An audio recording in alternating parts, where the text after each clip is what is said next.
This is how enterprise teams can succeed using Firebase. And for those of you who don't know who I am, which is probably like one or two of you max, my name is Haskins. I say I'm a software engineer, but I'm actually not. I work in developer relations at Google, working on Firebase. I've been working on Firebase in one way or the other for about 6 years, which is about 6 of the 7 years Firebase has existed as a product. So I have been helping people, big companies, small companies, hobbyists, kids in school, et cetera, use Firebase for a long time. And this is going to be the trend in this talk, is that I do not care. I genuinely do not care if you go and leave today and think I need to use Firebase for something. It's going to make me super successful. Like, that's great if you do leave with that. But I have no interest at all in you going and using Firebase only to figure out that it doesn't work well with your product, it's not a good investment, like you misplaced engineering time or anything like that. My goal here is to help you be informed. And if Firebase is the right thing for you, I'd love for you to go use it. But I've been doing this long enough that I know telling you anything but the absolute truth is not going to do you any good. So that's what I'm going to do. I'm honest when I say I have no interest in selling you anything. I just hope you can leave today with a little more information about Firebase and a little bit of a better idea about what it takes to run Firebase in a big team with a big product and to succeed doing that. I think the thing that is the core of all of this when you're building anything large is you got to be confident. All right? You have to be confident in a bunch of factors. And if you're a small company, you have to be confident in things like being able to pay the rent next month. But as you grow and you get revenue and things like this, your concerns change, and you have to be focused about scaling, confident about scaling the team, or you need to be confident about being able to roll back something when it gets pushed into production and it has some issue. But the general theme, building confidently, always applies. It doesn't matter who you are. In my experience, the idea of building confidently kind of breaks down into a few core components. And these are what we're going to be talking about today, and specifically talking about how to use these things as we scale up, as we deploy into bigger teams and we get past that like small company building on Firebase kind of thing. So those topics are how to build clean and strong code. A lot of these topics will be engineering related, but not specifically about writing code. They're more about managing code, managing projects, how to deal with teams and adding developers and things like that. Then we'll be dealing with the idea of systematic testing. And again, you might think, all right, testing, we have quality assurance people, we have our developers write tests. But this is more about, like, as an organization, as a team, as several teams working on microservices or whatever, what do we do to ensure that testing is consistent, systematic, and as useful as it can be without putting too much burden on anyone? Then we're going to talk about dealing with instant deployments and rollback, how we can react to things when inevitably our tests don't catch something, we push something bad into production. We won't dive too deep into that. It'll just kind of be a high-level overview, but it's still a really useful topic. After that, we'll talk about something that a lot of enterprises care about with Firebase, which is dealing with multiple environments. We want to have staging environments and production environments. We want to have different services that our products connect to depending on what environment they're in. We want this or that. And we'll talk about how that works in a Firebase world. Then we'll talk about monitoring and kind of dive into how do we get confidence in what's happening in our application. Anytime you trust a cloud provider, as you know, like right there, that word trust comes up. You have to have confidence that we are doing the right thing on your behalf. And so we'll talk about how you can keep an eye on us, ensure that what we're doing on your behalf is what you want. This is things like uptime and on-call rotations and ideas like that.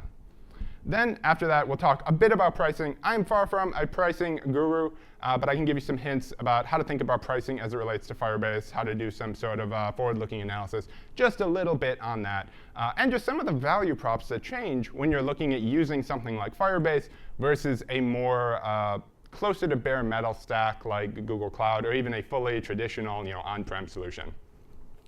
So that's what we're going to go over. We're going to just step through those one at a time, so we're just going to dive into the first one, which is clean, strong code. Now, if you are existing company using Firebase, there's a couple of situations you might find yourself in. And generally, enterprise developers find themselves in one specific one, which is that you have some product, and that product makes a lot of money for your company, probably, hopefully, and you have some other part that is the part that uses Firebase. This happens for a lot of reasons, but the biggest ones are that Firebase is a great value add. So if you're a new team building up something inside of a bigger company, it lets you move fast. It lets you do things really quickly. You can kind of get like a minimum viable thing out and then iterate on it. And we see a lot of products like that using Firebase. And then the other type of enterprise using Firebase is any enterprise that's actually relying on Firebase as a core part of its business. This is extremely rare. And this is one of the reasons that it's important Firebase is as connected to Google Cloud as it is today. We want to make sure that as you grow and build with Firebase, there's a clear connection between Firebase and Google Cloud. So if you're using Google Cloud or you're using Firebase and you realize you need something from the other one, they're not mutually exclusive. They're designed to work together and to kind of help each other. But in either of these cases, if you're using Firebase, somewhere in your stack, you've probably realized that the code you're writing is a little sloppy. This happens all the time. It's just kind of part of building things today. And I would argue that it's not just a side effect of writing code. I think there's a specific culture that working with Firebase lends itself to, which is that culture of building quickly and iterating on things, that also lends itself to writing bad code. And that's what I call the MVP culture, or that minimum viable product culture. And this is a bit of a tangent, I'll give you that, but I think it's a really interesting one to think about, where if you're building an MVP inside of your enterprise, which is, as I said, what a lot of Firebase developers do, then you have to wonder, what is changing about this product as I'm building it, right? Like you're like, OK, these features are going to change. I'm going to figure out what users want and respond to that. But in that churn, what happens to the code, right? The code gets mangled. They're like, oh, there's this whole other thing we built we don't need. And then we drop that off. We don't do anything with it. We built up this other part. Maybe the entire original purpose of the code base gets shifted. All sorts of crazy things happen. And that's fine, because when we're building an MVP, we're writing the minimum amount of code. We're doing so in a way that allows us to, because the iteration time is faster. We're not spending a ton of time like declaring a SOAP API or something crazy like that. We're just like, hey, throw up some JavaScript, throw up a serverless function that can do this. And there's a mouse. Pretend that didn't happen. And all of these things are fine. But the result in this, the end result, is not just a better product at the end of the day, but it's actually pretty expensive, because you're iterating on this code base very quickly. You're changing things. And as you do that, you're going to allow your developers more time to go back and rewrite the same thing and rewrite the same thing. And you build up a lot of code debt this way. You build up a lot of issues that you're going to have to deal with down the road. And this is part of this MVP culture that people don't really talk about. And I see this particularly in enterprises trying to spin up things quickly in Firebase, because you're always under crazy constraints, and you always have something that has to be done next week. And they build like this. So when we talk about MVPs, when we talk about this idea of iterating quickly, there is one friendly language that always comes up. This one is JavaScript. If you have ever written anything with Firebase, you probably touched JavaScript at some point, whether it's using one of our JavaScript SDKs or using the cloud functions, which most people write in JavaScript. But despite the better iteration time, despite JavaScript's ability to allow you to write code really fast and spin stuff up and really quickly get something together, it has a ton of downsides. And some of you may be thinking, of course, I know JavaScript is not the perfect language. But I really want to stress this as it relates to Firebase, because a huge number of developers don't understand that if you're using something like Cloud Functions for Firebase or any of our other services, you are definitely not locked into JavaScript. JavaScript makes sense in some situations, but in others, it doesn't. And so here's an example, a snippet of JavaScript. This is some code that interacts with Firebase. It's just like a call to the database, checks if a user has an admin role, returns the value. And if you are a really keen JavaScript developer, or even like a pretty keen JavaScript developer, you might realize that this snippet makes no sense. All right? But if you were anything but a pretty keen JavaScript developer, this probably looked fine. And this is exactly the issue with JavaScript as it grows and as you work with bigger teams and grow your product and things like that. A good developer, a real good developer, can see the problem here, but an average developer can't. A new developer can't. A developer who's not familiar with Firebase or these SDKs can't. All right, so here's the cheat sheet of what's wrong with this. Obviously, Firebase.database is a function, so you're missing your invocation there. How could you not notice that? We're missing a return. This value never actually gets out anywhere. We don't have a callback. We don't return the promise. And of course, that string val is actually supposed to be value. All these are trivial, right? They're a couple characters. They're an easy mistake to make, even if you're familiar with JavaScript, with the Firebase SDK. But if you are not that person, if you are anyone else coming into this team, you're probably going to miss this. So this leads me to a general idea I have about choosing languages and choosing what to build your product in and what to build with in Firebase, which is that the language your code is in should be as strict as the contracts provided by the services it interacts with. This is kind of a weird mantra. And it basically is saying, don't use JavaScript. It's probably the wrong idea. It's a little more formal than that, so you can tell it to people and they think you're smart. But let me explain what I mean here. So imagine you have a big microservice architecture. Maybe it's a serverless architecture. You got a bunch of functions around. That's great, right? You have some auth service that a bunch of other services rely on. You have ordering and scheduling and tracking and reporting. And that core service provides an API that all of these services relate to. In reality, there's a chance at first that the ordering and the scheduling and the tracking and the reporting and the auth are all maintained by the same team. But once you grow, once you get a few auth providers, once you get a bigger and bigger team, you're going to get a bunch of these that are all now providing different APIs that all of these services are now expected to know how to interact with. And this interaction here, that JSON bit, is a very loose, very, very soft format. You can send back anything you want, and the other service is expected to handle it. So if, for example, our social auth, our Facebook auth, and our Twitter auth hands back an object to these services that looks one way, maybe it has display_name, but our internal auth, that hands back something else. That hands back something that's called display name with a capital N, camel case. So we get into this issue, right, where now these core services are providing different APIs, different services, to all these dependents. And now each of these dependents is responsible for handling the different cases, the different situations that could be provided by this very loose API.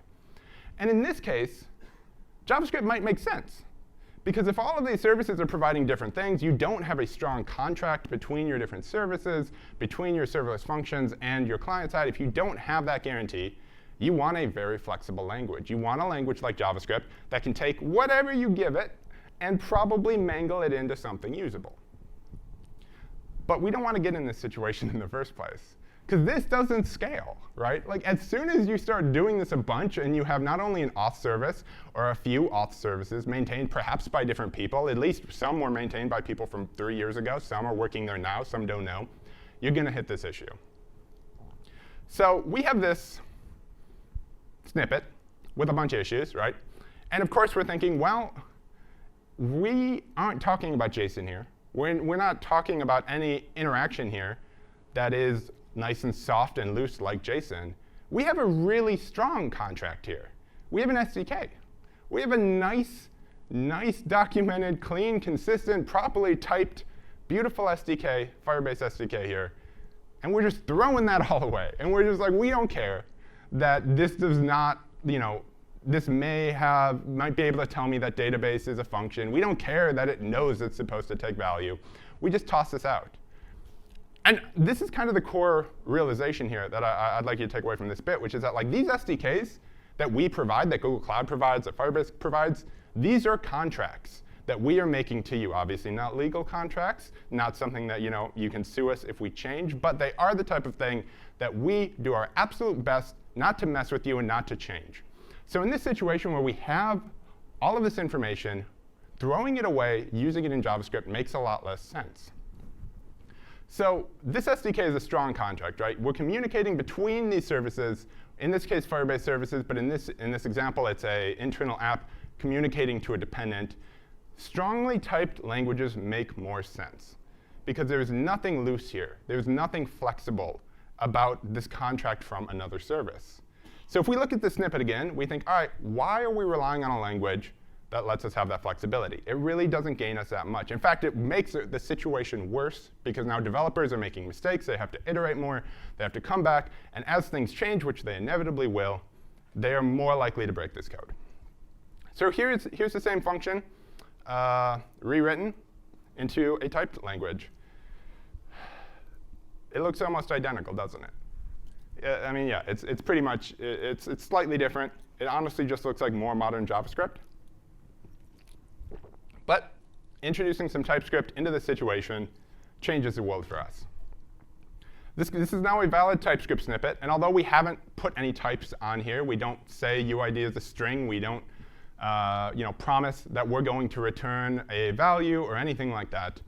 We are making use of the contract provided by Firebase. Because if we try to compile this and turn it into JavaScript, and we had any of those mistakes back here, excuse me, if we had any of the mistakes back here, TypeScript would tell us, right?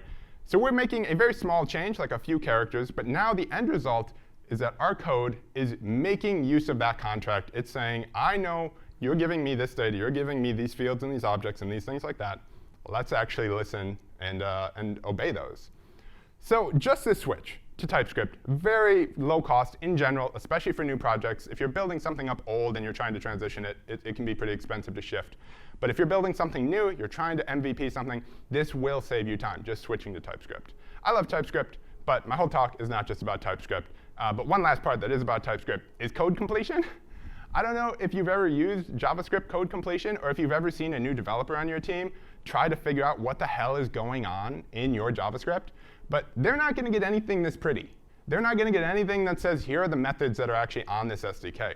They're going to get a whole bunch of junk that like Sublime thinks it can read and realize because it's got some crazy regex, and it's like, this is probably a JavaScript value, but it's not good. It's not helpful, and frankly, it can be misleading. So if we use a stronger typed language, not only have we now enabled our systems to use and consume those contracts, but we're improving the experience for these new developers. They're coming in and they're seeing this, and they're saying, all right, I can figure this out. I can reason about this better. I can get up to speed quicker, and I can make changes more confidently. So one last bit about this whole service contract language decision is that I want to point out that services are anything a team relies on which isn't written by that same team. All right? So when I say services, I don't just mean things like Google Cloud. I don't mean things like Firebase.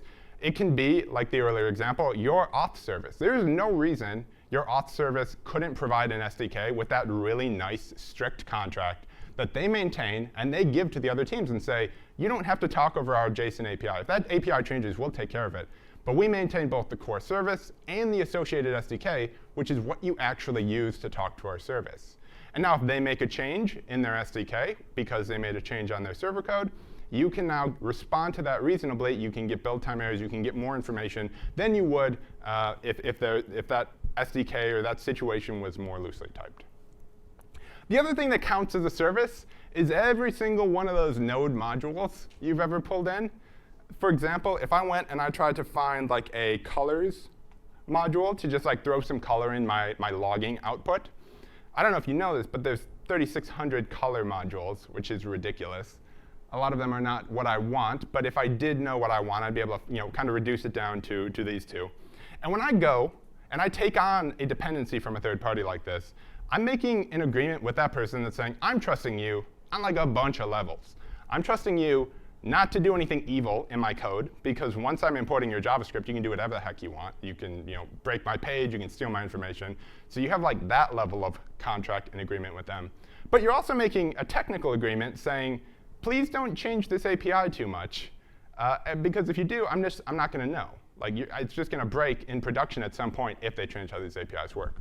And some developers are much more reasonable and much more considerate, and they're willing to make a guarantee of some form with you that their API is going to be a certain way. And we can look at these two packages. If we were to look at these without being a JavaScript developer or being a new JavaScript developer or what have you, it would be impossible to tell which of these is the ideal one to use. You might know offhand, but we can go and we can look into these repos and we can check out the package JSON file for colors. And you'll notice through all this, there's no mentions of types or any guarantee that what we're outputting here is going to stay the same.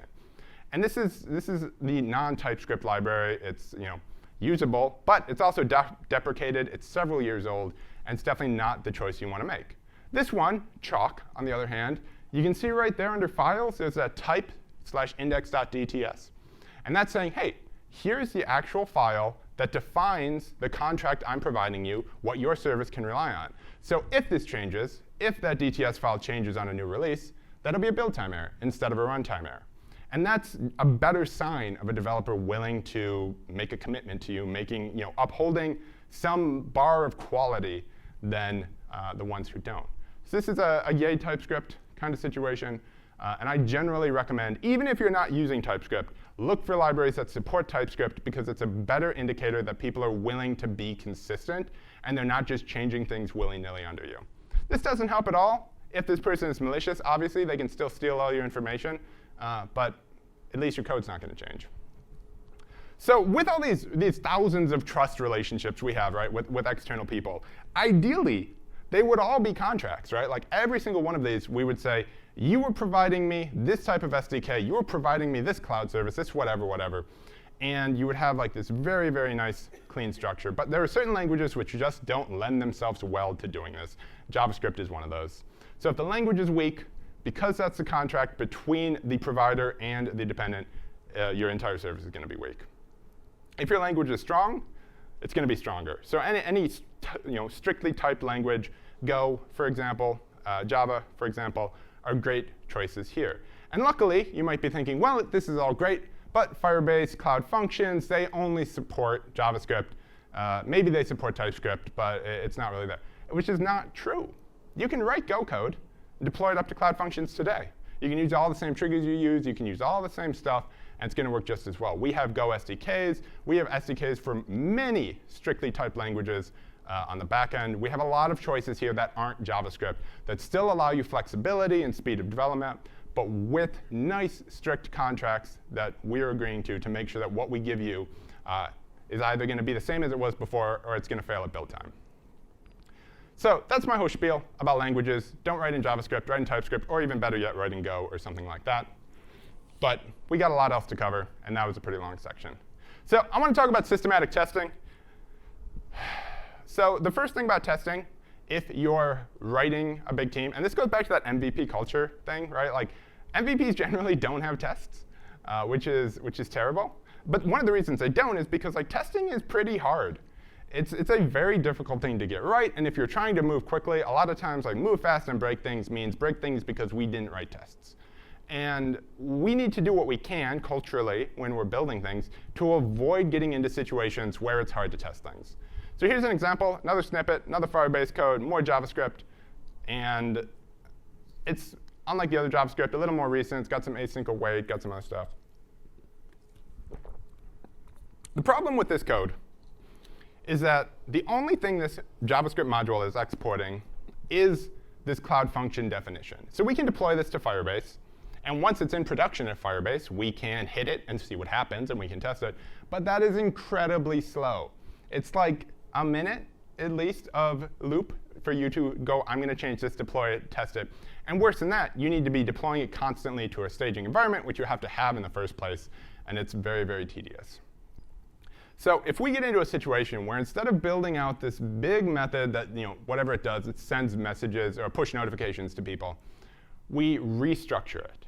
All right, and we expose that same business logic in multiple ways that is now independent of the vendor. So this is code, and this is an example of me saying, don't do it the Firebase way if you can, because all the testing tools, all the unit tools, all the spies, and everything like that in the world are not going to make it easier for you to test your code than if you just export a normal method that you can just tie into and check the result of. So that's what we're doing here. We're taking this old big blob of code and moving all this business logic, all the part that you'd actually want to test, throwing it into a new method, which we call send-a-room. And then after that, instead of just exposing that one Cloud Function, that one Firestore trigger, we're going to expose a couple different things. We're going to expose a manual trigger, which is an HTTPS function. This we can emulate locally, so it's very easy to hit and get a response from and see if send to room with data is working as we'd expect.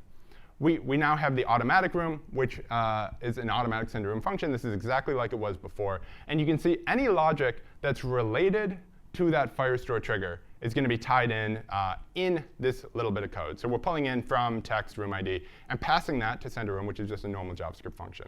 So just by reorganizing things a little bit and always having a manual way to trigger things, we're helping avoid the situation where a developer is going to go and have to deploy something to test it and reduce that or increase that time to loop. Here's everything we did that makes this better. We export a top-level namespace now, which you can do with Cloud Functions. You can import like an infinitely deep object, and it'll automatically namespace things for you. So when you deploy this, you'll get FCM_manual. You'll get FCM_automatic dash send to room. So we do that. We have that HTTPS function. We have function-specific logic handled all in the actual trigger invocation, and the business logic popped somewhere else. Now, this is great. This is a helpful way to like organize your code, but it's not as good as just being able to invoke this code like as it is, like the full production code naturally, which I have some good news for you. I wish I could tell you more, but we are working on new Firebase emulators. We're working on an entire suite of new emulators that will allow you to do entirely offline development without deploying to Firebase at all. So this will make a lot of things moot in this talk, actually, but we're not there yet. But once we're getting there, we're going to have a much, much better story for you in terms of testing and things like that.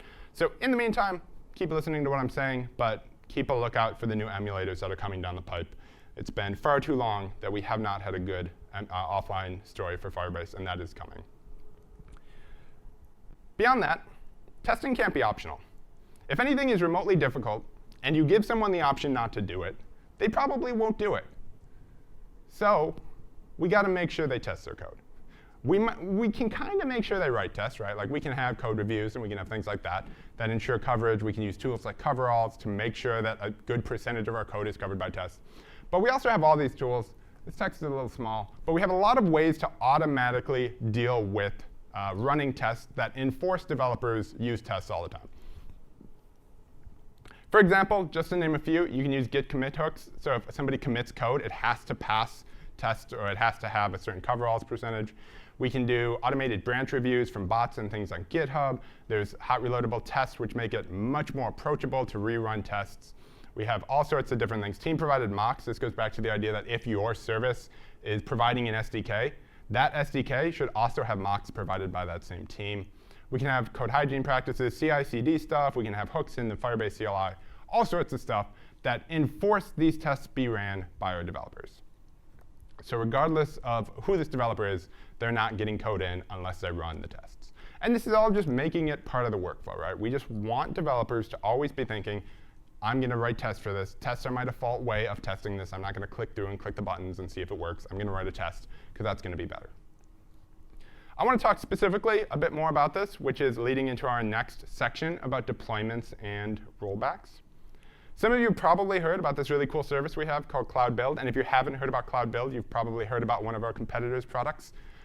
There's tons of good CI/CD options out here. And this is one of those situations where I don't particularly care if you use Cloud Build or you use any of the other ones. Use the one that's best for you. Cloud Build is sweet because it integrates with Google Cloud. So if your code's already in Google Cloud and your life is already in Google Cloud, you might as well use Cloud Build. But there's a lot of great options out there, a lot of good documentation, et cetera, et cetera. To give you some idea about what Cloud Build offers in the simplest situation, if you've never used CI/CD, your team is still either manually moving files to a server, or your team is relying on the one dude who remembers how to deploy code, like he's the one with the right shell scripts, this is for you. If your team already has CI/CD stuff, that's fine. You can tone out for a second. So Cloud Build is a super approachable, continuous integration, continuous deployment tool. If you don't know what that means when you commit to Git or you hit some button, it builds your code, it tests your code, and it ships your code either to production, staging, what have you. It's a bit hard to see in this tiny screenshot, but the general idea here is that every time I've done anything to this code base, it runs these tests. You see a bunch of them are failing because I wrote a bunch of bad tests, but that's fine. It's only trying to go to staging. It's only going to production. It's only going to staging. So if the build fails, it doesn't matter. If it succeeds, great. I can go check it. And this is kind of the magic here, is that all of the process that you would normally do to get something into any environment is contained here. And it's replicatable because all you have to do is commit to Git or do whatever, and that's a very easy way to get something out. The actual setup for this is like super trivial. Again, this is probably a bit hard to read, sadly, but you just make one of these wonderful Cloud Build YAML files. They can pull in any arbitrary Docker file. and that can run. So we have gcloud CLI Docker files. We have Firebase CLI Docker files. We have all sorts of Node and any static site builder you would want or anything like that. You can just pull in as a step in this, and then it'll go. And every time you commit, it will go and run this and deploy it up. So here's an example of a situation where I've synced it to Git. You have a bunch of options here. You can use the cloud source repositories, which are the Git repos inside of Google Cloud that most people don't know about but are super helpful. We also actually have an editor built into Google Cloud. If you've never used that, check that out. But if you're already on GitHub, you're already on Bitbucket, whatever, you can also use a bunch of other places, I think. That's fine. You can just say, hey, anytime I commit to GitHub, hook this in, run this code. So in this case, I've been working on whatever service this is. It's clearly a very good commit log. I'm a very good developer. And imagine that last commit, I made a mistake, right? I have accidentally broken something. It's failing in production. Somehow it got past my tests. Somehow we got in this situation. So a deployment looks like this. And if it goes past those tests and it succeeds, we'll see all the logs. We'll see information about what container it built. We'll see all that nice output of what this build resulted in. And in this case, the artifact of this build is a container, but it doesn't have to be. You can just use it to deploy things or whatever you want. It absolutely does not have to be a container. But like I said, if I've made a mistake and I have committed something wrong, or anyone on our team has committed something wrong and accidentally gotten something into production, it's pretty easy to roll back, right? In a traditional situation, you pull down the Git repo, right? You remember how to roll back the latest config, which I have no idea, or the latest commit, which I have no idea how to do. I would have to Google that and be like, all right, something head, hard reset something. And after probably like 10 minutes of messing around, I'd be able to figure out how to go back a commit, and then I'd be able to go rerun the scripts and get it into production. But if you have a nice tool like this, all of these builds are really nice and contained. So again, hard to see, but there's a very tiny button up at the top that just says rebuild. And if I hit that rebuild button, it's going to go. It's going to go to the commit that this build was built on, rerun everything, redo all the steps, and at the end of the day, throw that build back up. And by the end of the day, I mean after like 30 seconds once it's done building. So now, instead of panicking and looking up Git logs and remembering how to do this, we can just say, oh, OK, just roll back. Just hit that button, and we are now back that commit. And we turn a few minutes of downtime out of what could have been half hour or more of people trying to remember how to do things, looking up obscure documentation, things like that. So it's really, really helpful. I think one of the things that CI/CD tools are most valuable for is not just deploying to production, because that's great, but if we want people to always be testing their code and always experimenting and things like that, we really want to have different environments. And this leads into the next topic here, where you have configs and environmental code. So by config, I mean things like API keys, servers, anything that your service is actually talking to. These are all configuration values, right? Any port, anything like that. And then we have environments, which are kind of groups of configuration information. So if you have a service that's talking to a MySQL database, for example, and you know that when you deploy that service to staging, you have to tell it to talk to a different MySQL database. You have to run it with the right config value. You have to deploy it to staging with the right config values. Otherwise, what's going to happen is it's going to talk to the production database, and very bad things are going to happen. You're either going to leak PII, or you're going to accidentally delete something you didn't mean to delete, or anything like that. And this is why we get into this idea, and this is a very Firebase idea. The Firebase knows where your project is running. At any time, any code you're writing with Firebase has an idea of what project it's associated with. So this is true in our client-side SDK. So if you're running in the Android SDK, you can get that project ID out, and you can say, all right, what project ID is my base configuration for? If you're writing a cloud function, we have environmental configuration values. They're basically environment variables, but made a little nicer. And these know exactly what environment you're in. So if I was building a service, and I was working up these configuration values, I'm saying, all right, here's my users database, and here's my whatever database. If I committed that into Git, not only do I now have a log of potentially sensitive information, there could be credentials in there or anything like that, but we're also into a situation where it's up to the developer Again, think of the new developer. Think of someone who doesn't have that much experience here. It's up to them to know to switch those with the right credentials when they deploy into staging. So another mantra, Git is for code, not configuration. There are very few situations where you should store your configuration data in Git. It generally doesn't work well because if you leak a secret accidentally, it's very hard to undo. And if you have a situation where these variables are limited in scope, you're now dealing with like specific permissions to a Git repo, and like only this person should be able to read, and this person can change them. It's much, much easier to keep all of that configuration data in the environment. So let me give you 2 examples of what that looks like. Here is a web page, very simple web page, pulling in environmental data from Firebase. So if you've ever deployed a web app on Firebase hosting, this is the gist of what you can do. And it looks basically the same. We're pulling in the 2 Firebase SDKs. We're ready to use the Firebase SDK. That's great. But we have that bottom line there, that __ Firebase/init.js. And what that's doing is saying, hey, initialize my Firebase app, all my JavaScript, to point to whatever project I'm currently running on.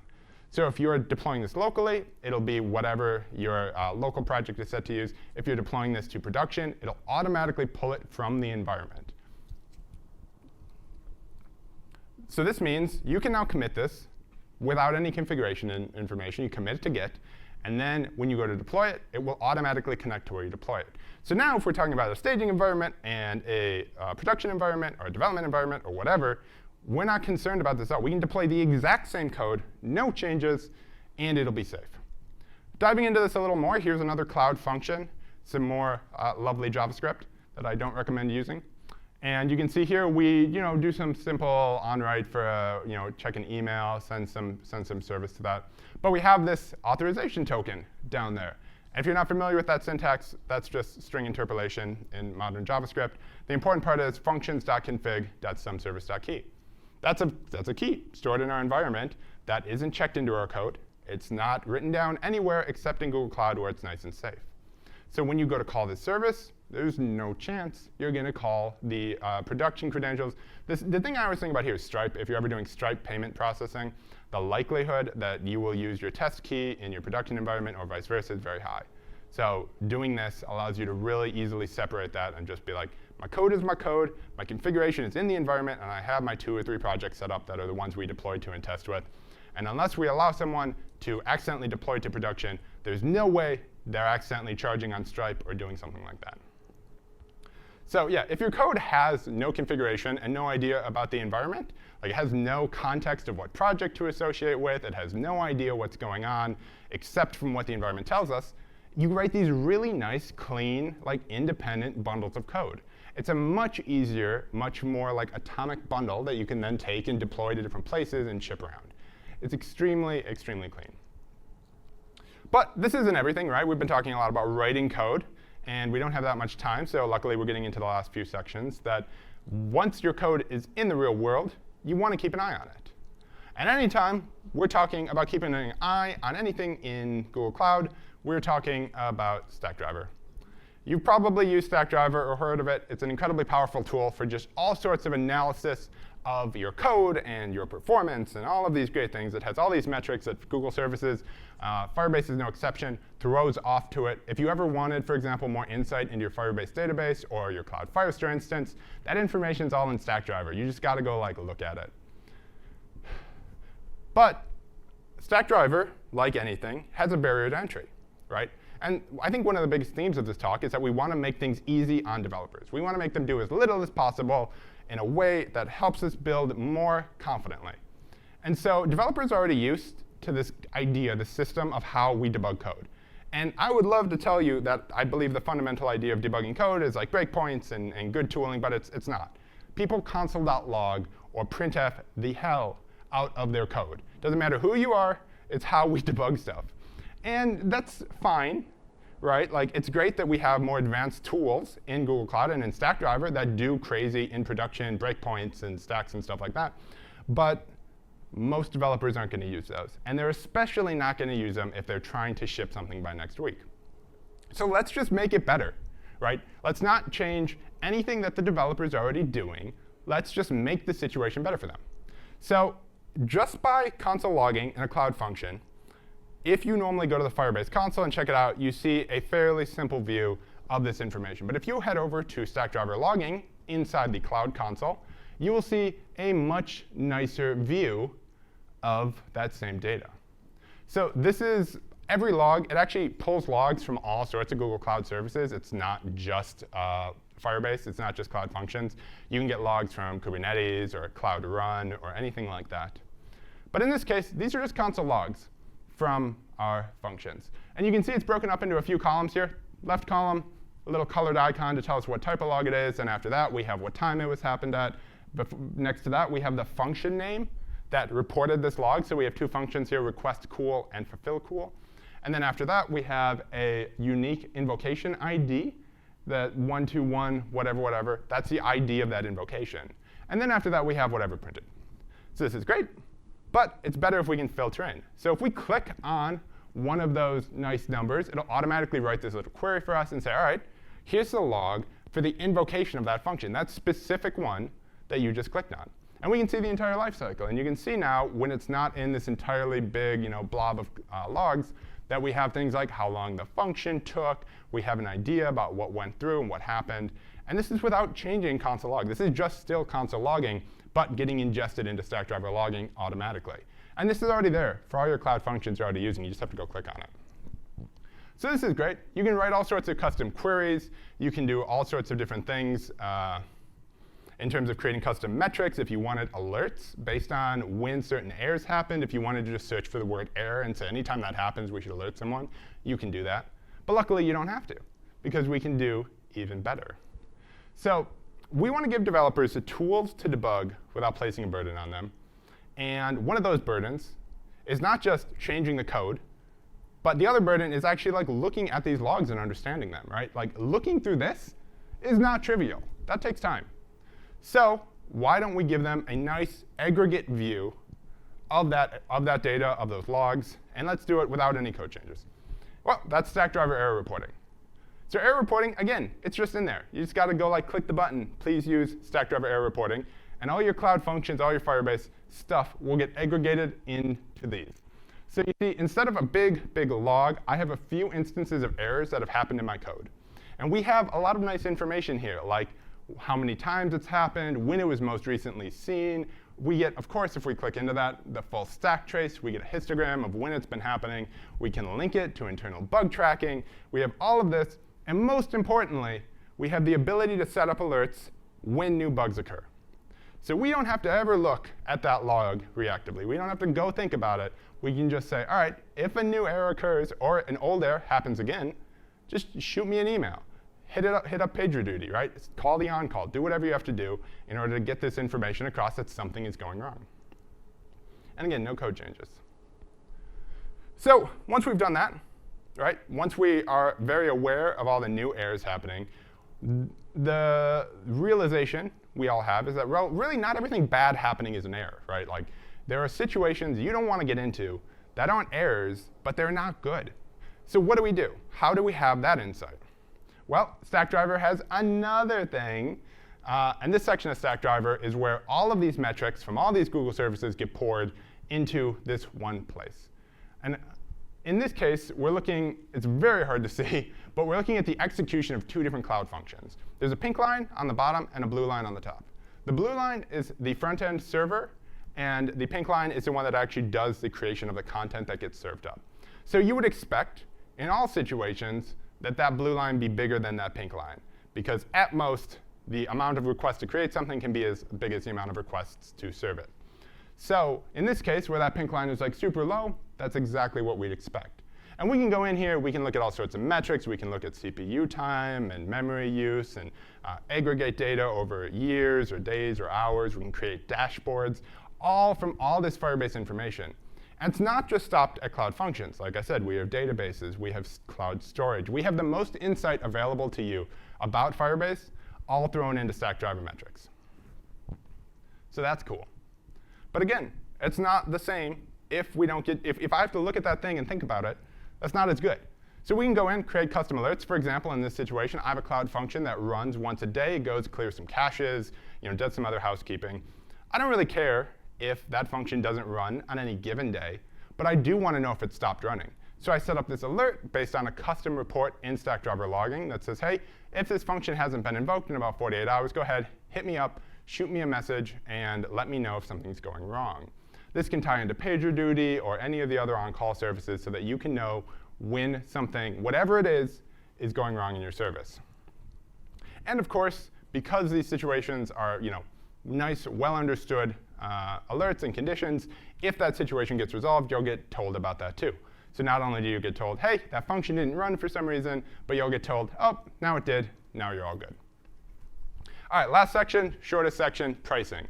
Pricing calculators are great, but they're absolutely useless if you have no information. If you've ever sat down and thought, man, I want to build this thing, we're going to do this thing, how much would it cost to run 100 users on this service, or 1,000 or 100,000? That's just about impossible to tell. You have no idea how many megahertz hours you're going to use. You probably can't guess how much RAM you need. Any of these things are very, very difficult to tell. So if only there was a way, some service that gave us incredibly detailed information about our service so that we could put reasonable numbers into these calculators. And we just talked about that. That's Stackdriver. All that information to do forward-looking analysis is available in Stackdriver, and you can plop it into your calculator.